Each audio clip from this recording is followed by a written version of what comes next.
Hello everyone, स्वागत है आप सबका हमारी सीरीज लीगल करंट अफेयर्स में, जहां हम लेटेस्ट केसेस को समझते हैं उनके फैक्चुअल बैकग्राउंड के साथ और ये भी समझते हैं कि आप इन केसेस को अपने मेंस के आंसर्स में किस तरह से साइट कर सकते हैं। तो आज का पहला केस है Mamman Khan versus state of Haryana.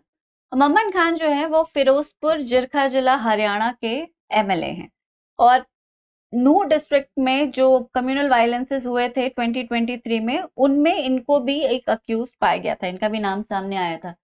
तो इनके खिलाफ एफआईआर की गई।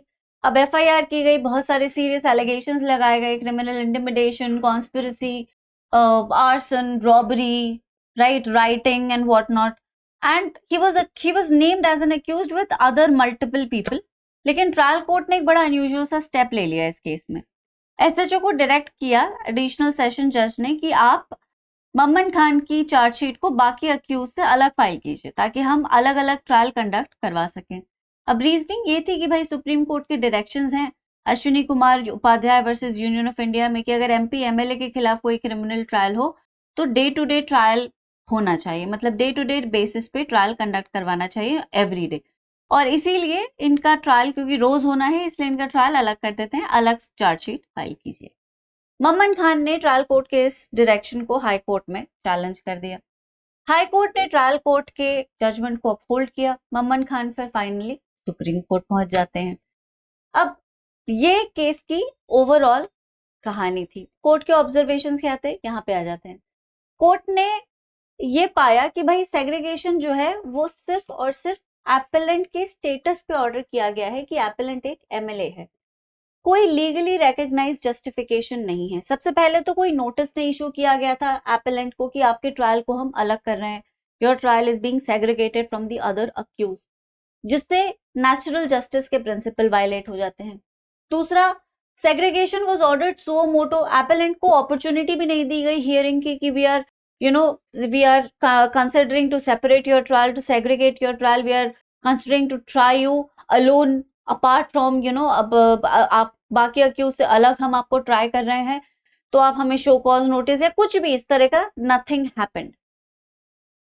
कोर्ट ने एम्फसाइज किया कि भाई ऐसा करके ट्रायल कोर्ट ने अपनी जुरिस्डिक्शन को एक्सीड कर दिया है। पुलिस को डायरेक्शन देना कि आप प्रोसीजर को किस तरह से फॉलो करेंगे, चार्जशीट किस तरह से फाइल करेंगे, अपनी इन्वेस्टिगेशन को किस तरह से कंडक्ट करेंगे, ये उनकी पावर्स के साथ एक क्लियर इंटरफेरेंस है जो कि लॉ अलाउ नहीं करता। You do your work which is imparting justice and let the police do their work. वो उनका अपना प्रोसीजर है बीएनएसएस, उसके हिसाब से वो लोग चलेंगे। कोर्ट ने यह भी ऑब्जर्व किया कि प्रोसिक्यूशन का जो केस है it rested on an overarching conspiracy with interlinked evidences making segregation legally impermissible. Problem ये आई थी एक्चुअली केस में, अश्विनी कुमार को इसलिए यूज किया गया, सुप्रीम कोर्ट के डायरेक्शंस, अश्विनी कुमार 2024 का ही केस है। सुप्रीम कोर्ट ने अश्विनी कुमार में ये कहा था कि अगर एमपी या एमएलए इन्वॉल्व है किसी केस में तो रोज ट्रायल होना चाहिए, क्योंकि the person involved is actually a person with a lot of power and position। तो अगर ट्रायल लंबा जाता है तो वो अपनी पावर और पोजीशन को मिसयूज कर सकता है, ट्रायल को अननेसेसरीली डिले कर सकता है, विटनेसेस के साथ छेड़छाड़ कर सकता है, एविडेंस को टेम्पर कर सकता है, and all of this might alter the outcome of the trial.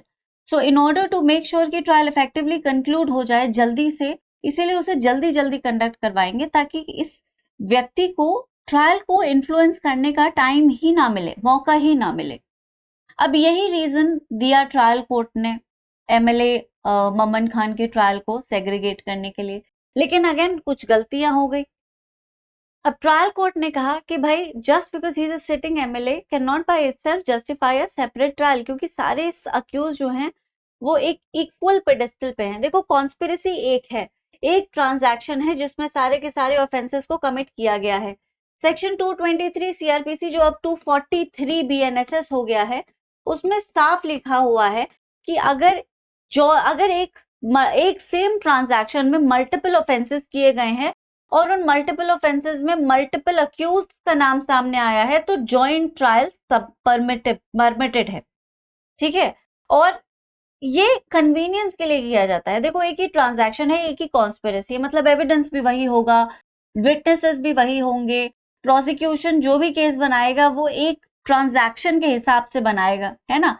तो अब अगर आप ट्रायल अलग अलग करते हैं तो एक ही विटनेस को बार बार बुलाना पड़ेगा अलग अलग ट्रायल के लिए, एक ही डॉक्यूमेंट को बार बार प्रेजेंट करना पड़ेगा, एक ही एविडेंस को बार बार उसकी एडमिसिबिलिटी प्रूव करनी पड़ेगी वापस से, फिर उसको कोर्ट के सामने रखना पड़ेगा, मतलब वो पूरा का पूरा प्रोसेस, एक ही प्रोसेस मल्टीपल टाइम्स फॉलो करना पड़ेगा। और ये एक बहुत बड़ा इनकन्वीनियंस है सब पे, सिस्टम पे भी और जुडिशरी पे भी, पुलिस पे भी, और विटनेसेस, एविडेंस, सब पे। And this kind of inconvenience is not warranted just because you feel that there might be a possibility of influence. भाई influence तो separate, अगर single trial है उसमें भी हो सकता है, यहाँ पे एक separate trial की जरूरत नजर नहीं आ रही है। एक joint trial he is a matter or something which is more suited to this entire transaction. Court ने 5 फंडामेंटल प्रोपोजिशंस दिए हैं जॉइंट ट्रायल्स को लेकर, ताकि फ्यूचर केसेस में अगर इस तरह का डिसीजन लिया भी जाए तो क्या कंसिडरेशन पे लिया जाए। सेपरेट ट्रायल एक रूल है अंडर सेक्शन 218 सीआरपीसी, जहां पे जॉइंट ट्रायल परमिसिबल है अगर ऑफेंसेस एक ही ट्रांजैक्शन से निकल कर आते हैं, ठीक है। Even then it is a matter of judicial discretion. Decision to hold a joint or separate trial must ordinarily be taken at the outset of proceedings and for cogent reasons. Supreme court के हिसाब से trial court के reason cogent नहीं थे। Two paramount considerations in such decision making are whether a joint trial would cause prejudice to the accused and whether it would occasion delay or wastage of judicial time. तो अगर joint trial से किसी accused के साथ prejudice हो सकती है, या फिर जुडिशियल टाइम वेस्ट हो जाएगा, या फिर बहुत सारा वक्त और रिसोर्सेज ज़ाया हो जाएंगी, तब आप सेपरेट ट्रायल ऑर्डर कर सकते हैं। अदरवाइज आप इस सिचुएशन में जहाँ पे सेम ट्रांजैक्शन में मल्टीपल लोगों का नाम सामने आया है, एक ही ट्रायल करवाइए। एविडेंस जो रिकॉर्ड हुआ है इन वन ट्रायल, उसे दूसरे ट्रायल के लिए इम्पोर्ट नहीं किया जा सकता। It might give rise to serious procedural complications if the trial is bifurcated. Like I said कि बहुत complication involve कर देगा कि भाई एक अलग अलग ट्रायल हो रहे हैं, अलग अलग लोगों को अलग अलग ट्रायल के लिए बुलाया जा रहा है, मतलब सेम इंसान को अलग अलग ट्रायल के लिए बुलाया जा रहा है, उसे वापस से तोते की तरह रिपीट करने को कहा जा रहा है, वहां जो बोला था यहाँ पे भी वही बोलो, right. So this is too complicated, it imposes a lot of hardship on everyone. An order of conviction or acquittal cannot be set aside merely because a joint or separate trial was possible. Interference is justified only when prejudice or miscarriage of justice is shown. अब joint होगा trial या separate होगा trial is actually a judicial discretion. BNSS इस पे कोई mandate lay down नहीं करता है ना, it's not a hard and fast rule कि भाई किस तरह से क्या करना है।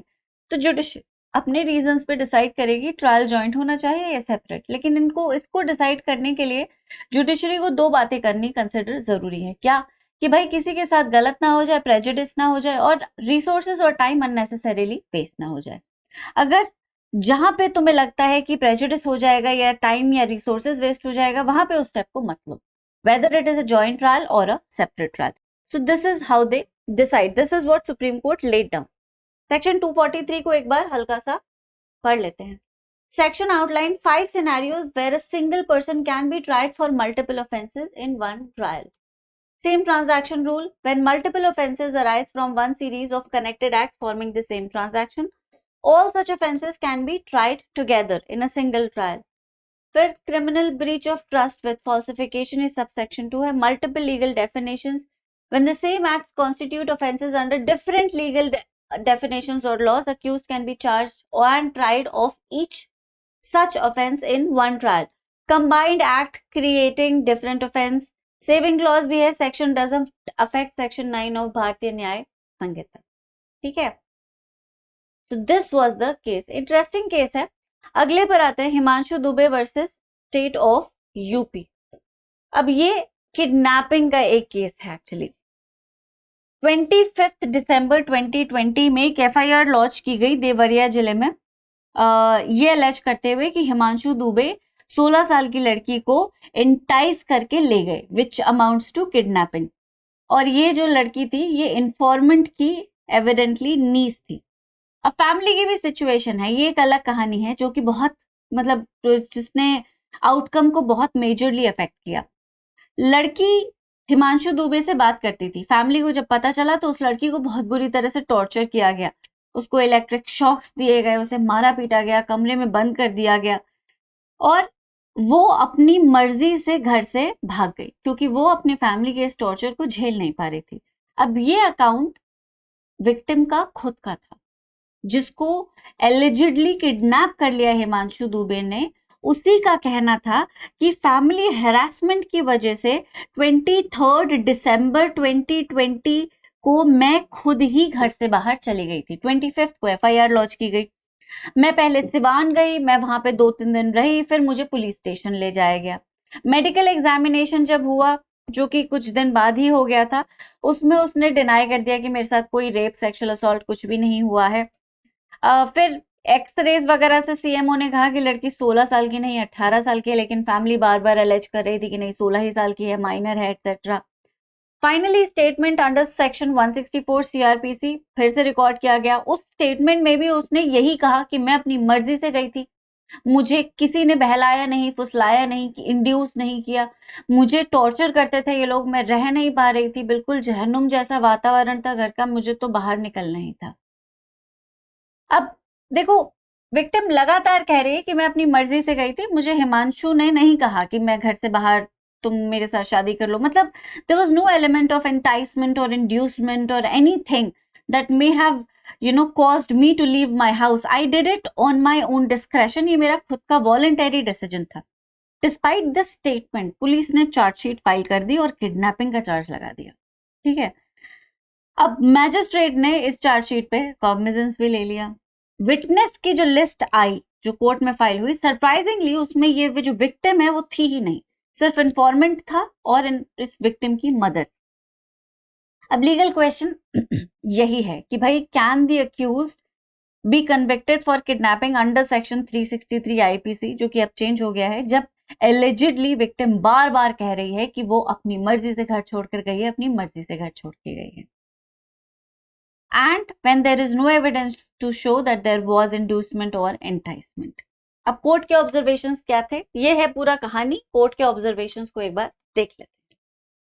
लीगल फ्रेमवर्क एनालिसिस, कोर्ट ने एग्जामिन किया सेक्शन 361 आईपीसी, जो किडनैपिंग फ्रॉम लॉफुल गार्डियनशिप को डिफाइन करता है, रिक्वायरिंग टेकिंग और enticing any minor under 18 years out of lawful guardians keeping without consent. ठीक है, जस्टिन चौहान ने एम्फसाइज किया कि 361 के एप्लीकेशन के लिए जरूरी है कि कुछ रहा हो जो एक्टिवली अक्यूज के पार्टिसिपेशन को शो करता है। देखो, किडनैपिंग एक स्ट्रिक्ट लाइबिलिटी ऑफेंस है जहां पे इंटेंशन रियली मैटर नहीं करता। आर वर्सेस प्रिंस, जो किडनैपिंग का केस है, उसमें भी यही कहा गया था। प्रिंस का कहना था कि मुझे नहीं पता था कि वो 16 साल की है, मुझे उसने अपनी उम्र बड़ी बताई थी और मेरा ऐसा कोई क्रिमिनल इरादा नहीं था इसको ले जाने के पीछे। कोर्ट ने कहा कि मैटर नहीं करता भाई, तुम्हारा नहीं था लेकिन कल को किसी और का तो हो सकता है। वो व्यक्ति भी आके यही कह देगा जी मेरी कोई क्रिमिनल इंटेंशन नहीं थी, हम उसके दिमाग में घुस के थोड़ी पता लगाएंगे कि है कि नहीं है। तुम एक बच्चे को, एक माइनर को, उसके माँ बाप, उसके गार्डियंस की परमिशन के बिना ले गए, this is an evidence in itself कि आपके मन में कुछ जो भी था वो सही तो नहीं था, वरना आप पूछ लेते, है ना। तो अब यहाँ पे कोर्ट का कहना है कि एक एक्टिव पार्टिसिपेशन अक्यूज्ड का जरूरी है और इस एक्टिव पार्टिसिपेशन को मेंस रिया से नहीं, लेकिन उसके इंड्यूसमेंट, उसके इंटाइसमेंट, उसके इन्वॉल्वमेंट से देखा जाता है कि उसने विक्टिम को कहा कि मेरे साथ चलो, विक्टिम को उसने कुछ झांसा दिया, उसको कोई वादा दिया, उसको कुछ उसको बहलाया, उसको समझाया, मतलब कुछ उससे कहा जिससे वो मान गई कि हाँ मैं आपके साथ चलूंगी। ये है एक्टिव इन्वॉल्वमेंट। अब इसके पीछे का जो इंटेंशन है कि उसने क्यों बहलाया है, उसने क्यों फुसलाया है, उसने क्यों वादा किया है, ये मैटर नहीं करता। The only thing that matters is कि उसने ऐसा किया है। ये इस ऑफेंस को एक स्ट्रिक्ट लाइबिलिटी ऑफेंस बना देता है। ठीक है, from the accused resulting in minor being taken away, इसकी वजह, जिसकी वजह से minor is either being taken away और एंटाइस्ड फ्रॉम लॉफुल गार्डियनशिप। अब सुप्रीम कोर्ट ने कुछ प्रीसिडेंट्स पे भी रिलाई किया। एक Thakorlal versus state of Gujarat, जहां पे ये एस्टैब्लिश किया गया था कि अगर एक माइनर पेरेंटल होम छोड़ देती है completely uninfluenced by any promise और ऑफर और inducement emanating from the guilty party, तो 367 का ऑफेंस कमिट नहीं होता, क्योंकि अक्यूज्ड का कोई भी एक एक्टिव इन्वॉल्वमेंट है ही नहीं, भले ही वो लड़की माइनर है। Varadarajan versus state of Madras को भी कंसिडर किया गया, जिसमें टेकिंग और allowing a minor to accompany में डिफरेंशिएट किया गया था कि भाई दोनों में ही सम काइंड ऑफ इंड्यूसमेंट या एक्टिव पार्टिसिपेशन जरूरी है। माइनर की जो इंटेंशन थी वो कैसे फॉर्म हुई ये जानना जरूरी है। अगर माइनर की इंटेंशन को फॉर्म किया गया है, उससे कंसेंट को एक्सट्रैक्ट करवाया गया है, उसे कुछ कह के, उसे कुछ बस समझा के, बता के, बहला के, फुसला के, तो यहाँ पे माइनर जो है उसका कंसेंट मैटर नहीं करेगा। Even if she left on her own, but the consent was in fact not her own, it was influenced by something or someone, then that consent is denied by law कि हम उस consent को consent नहीं मानेंगे। आपने अगर minor को ले गए, भले ही वो अपनी मर्जी से चले गई, लेकिन आपने उससे कहा जाने के लिए, आपने उससे कोई वादा किया, आपने उससे कुछ कहा, आपने उसे बहलाया, you enticed her or enticed him, or you induced her or him into taking them away, or you made them take a decision कि मैं अब जाऊंगा, जस्ट बिकॉज कि भाई सिचुएशन जहां पे माइनर ने खुद डिसाइड किया कि मैं इस घर में नहीं रह सकती या नहीं रह सकता, घर छोड़ के वो चली गई या फिर चला गया, और कहीं बीच में अक्यूज ने उसे शरण दे दी, शेल्टर दे दिया कि कोई नहीं तुम मेरे साथ रहो। अब वो शरण जो है वो out of good, out of noble intentions की गई है, देयर इज नथिंग अनटूवर्डली, बस क्योंकि वो घर से निकल आया है, उस माइनर के पास रहने की जगह नहीं है, तो शेल्टर दे दिए कि आप यहाँ रह लो, है ना। उसको माइनर को घर से निकालने में कोई हाथ नहीं था, लेकिन बाद में जब माइनर घर से निकल आया तो उसको शेल्टर देना या उसको अकम्पनी करना या उसके साथ रहना या उसको ज्वाइन कर लेना is not an offence in itself, right. Section 363 of IPC prescribes punishment for kidnapping, जिसमें 2 टाइप दे रखे हैं। Section 359 kidnapping from India and kidnapping from lawful guardianship. 363 provide करता है इम्प्रिजनमेंट जो कि 7 साल तक एक्सटेंड कर सकता है और फाइन भी लगेगा। नाउ दिस इज 137 इसका इक्विवेलेंट प्रोविजन है। इस केस में इस केस में कोर्ट ने यही पाया कि भाई एक्टिव इन्वॉल्वमेंट तो देख ही नहीं रहा हिमांशु दुबे का, शुरू से लेकर एंड तक, मतलब गर्ल डिसाइड्स कि मुझे घर में मारते हैं, मैं घर छोड़ के जा रही हूँ। अब बॉय ने कोई प्रॉमिस नहीं किया, कोई फोर्स नहीं लगाया, वो सिर्फ बात करता था, उसकी बात सुनता था, शायद उसके साथ वो वेंट आउट करती थी, उसकी बात को वो समझ लेता था, लेकिन लड़के ने उसे कभी नहीं कहा कि तुम आओ, मैं तुमसे शादी करूंगा, मैं तुम्हें अपने साथ रखूंगा, तुम इस टॉर्चर से आजाद हो जाएगी। There was nothing of that sort. She left the house on her own discretion. तो यहाँ पे माइनर लड़की ने खुद अपनी मर्जी से घर छोड़ा है, कोई एक्टिव इंड्यूसमेंट नहीं है, कोई टेकिंग अवे नहीं है, कोई इंटाइसमेंट नहीं है। लॉ चाहता है कि अक्यूज्ड का एक एक्टिव इन्वॉल्वमेंट हो।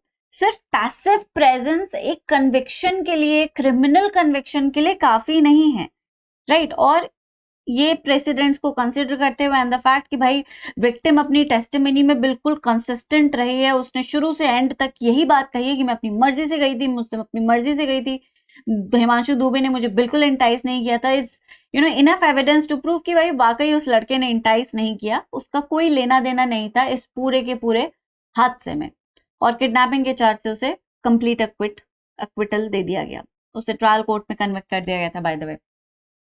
सो this is the case. Kidnapping से रिलेटेड बहुत अच्छा केस है। किडनैपिंग के जो इंग्रेडिएंट्स हैं, kidnapping is a strict liability offence जहां पे मेंस रिया मैटर नहीं करता, but since it is it is a criminal charge, there still are some ingredients.